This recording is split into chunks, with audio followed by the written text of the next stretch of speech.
Manga has been doing wonderfully in the West. People are shifting away from mainstream comics and going to indies or new products entirely like manga to get their fill of entertainment, and at a panel during San Diego Comic-Con, it was admitted that for DarkHorse, manga is 1% of their product output, yet represents over 60% of their sales, which is a crazy ratio.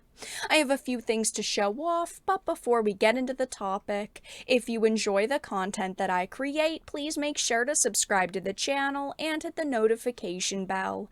Follow me on social media so you can see when my content is posted, and of course, if you do really enjoy the videos and live streams I create, please consider becoming a Dark Titan via Patreon or supporter via YouTube memberships. So showing off this Publishers Weekly article, it says manga sales up, exhibitors down at San Diego Comic-Con. Now the reason I wanted to show off this article, because it is from last year's San Diego Comic-Con, is because the very same thing is happening this year. It says despite the diminished presence of manga at the exhibition floor of San Diego Comic-Con, held July 21st to 24th, manga and webtoon publishers continue to report a wave of strong sales and fan enthusiasm. And while most manga publishers at SDCC reported record sales, there was a relatively modest number of new title announcements at the show. The same exact thing happened this year. There really were not that many manga and publisher dedicated booths. I saw very few pictures actually this year, and we are still hearing that there was again, heightened interest in, of course, manga and webtoon. This year, I've got to be honest though, SDCC seemed like it was a very weak show. A lot of celebrities, of course, decided to dip out last minute because of these strikes. It seemed like a lot of the floor space was actually kind of empty. They had a lot of, just kind of last minute vendors there. And I do think that Comic-Cons in general are kind of struggling right now, and they will be going forward because, of course, the actors and maybe the way that they attend will be different. Maybe they won't attend as many cons in a year as they used to, but also because, yes, it is called a comic con. While you have a lot of people who go now not just for comics, at the heart of it, you still do need comics to be successful, and they're really not anymore. I mean, I've talked about it many times over the past few years, but the comic industry has been slowly and surely dying. Of course, indies are still doing great, and there are still some comic lines that are doing fantastic, but in general, we are seeing a decline. And that brings me to this tweet that is, in regards to this year's SDCC. There are, of course, many long threads about this, but I wanted to read this one specific post by Deb Aoki. It says, it's important to remember that manga was made for Japanese readers. At DarkHorse Comics, manga is 1% of our output, but represents 66% of our sales. Michael Gombos at Found in Translation panel at SDCC 2023.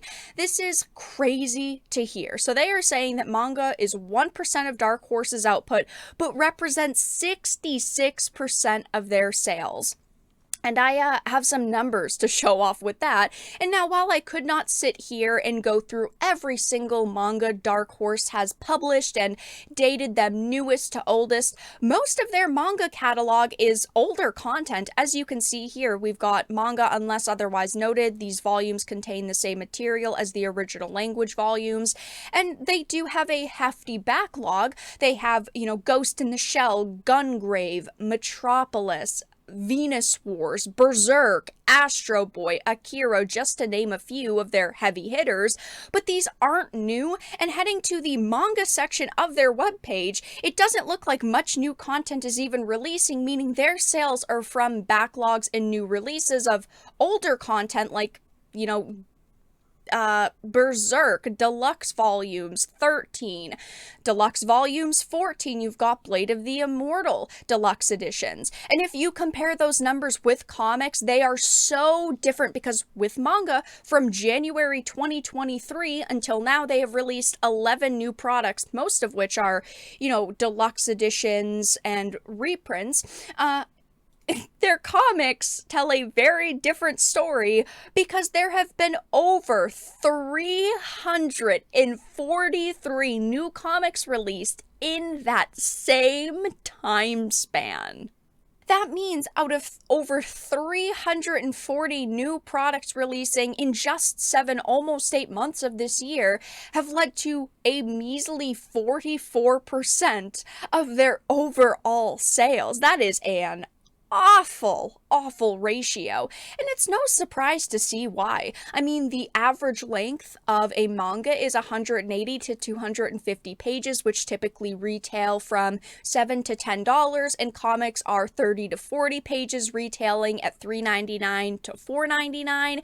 And comics have been very popular for a very long time, but the price and quantity plus weighing the contents of them is so vastly different. I gave up on Western comic books a very long time ago. There will still be an occasional one from mainstreams that I do pick up and I do support, very few and far between. And of course, I do still support indie comic books, right? But all of this content is just either garbage that they are pushing out in order to try to make money, or it is filled to the brim with narratives. And that is why I love manga, because manga doesn't do that. While you do see a lot of the same general themes, I'm okay with that because the storytelling is so top tier and the artwork is also fantastic. There is just such a vast quality difference between these two types of products. And this isn't the first time I've had to talk about manga sales being massive for publishers. I talked about this recently, but why Japanese manga is outselling American comic books in the West. And like I mentioned, a vast majority of people are seemingly moving to manga. They're saying, you know what, it's time for me to find a different way to consume entertainment. And this is just a now, easily accessible way. And there are, again, multiple reasons, length, price, also contents of these pieces. It's no surprise to see that manga is outselling comic books, and honestly, manga is just superior in almost every single way now. I would much rather support manga than American comic books. It's sad because I used to work at a comic book store. I used to collect comics. I still love comics to a certain extent, but I love the classics. I don't want to go and I don't want to buy new Marvel or DC anymore. Most of it is just trash, and it is sad to have to say that. But yeah, I do think that this is very interesting to hear about, that 1% of their output is manga, but represents over 60% of their sales, and they just straight up admitted this, which definitely doesn't bode well for comic book writers and just the comic industry in general. But that's all that I really had to discuss in this video. Let everyone know your thoughts in the comment section down below. If you enjoyed this and of course found it important and informative, please make sure to give it a like, share it, and subscribe to the channel. And of course, if you didn't, make sure to give it a dislike. I appreciate your support either way, but I will talk to you all again in the next video really soon.